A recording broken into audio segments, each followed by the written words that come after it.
believe it's around 19 when Elijah has this breakdown. And when Jezebel comes out and says, I want to kill you, Elijah goes out into the wilderness and he's suicidal. He doesn't want to do this anymore. And this is just after in verse 18, he has one of the incredible highlights of his life in chapter 19. Now he wants to die. And how does God respond to this? And why does it matter? Why should it matter to you and me? I'll tell you. When God shows up, he gives Elijah bread and water, right?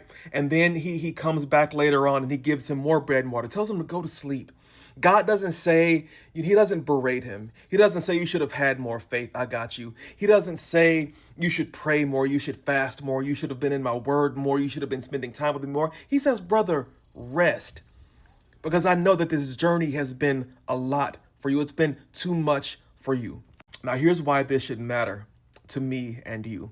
We know that anxiety and depression and the mental stuff, the emotional stuff, is very real. In many of our churches, it's not talked about, or people have said that where it is talked about, it is quickly dismissed as a solely spiritual issue, but that's not the case. There's a spiritual component, but we would be doing a grave disservice to people to keep talking about mental illness, anxiety, depression, suicidal tendencies as if solely praying and fasting in scripture is going to help. That's why God gave us therapists and counselors. And I'm not talking about going to your pastor all the time and talking about the mental issues, because a lot of pastors have not been trained beyond an intro to psychology or sociology course, but going to professionals who have been gifted and set apart by God to do the work of mental health and emotional health to restore you to wholeness. Am I saying don't pray, don't fast, don't read scripture? No, no, no, no, no, no, no. But what I'm saying is, for too long in our churches, we have disregarded mental illness as purely spiritual when there is a physical and a very real emotional toll that's being taken on people in the pulpit and also in the pews.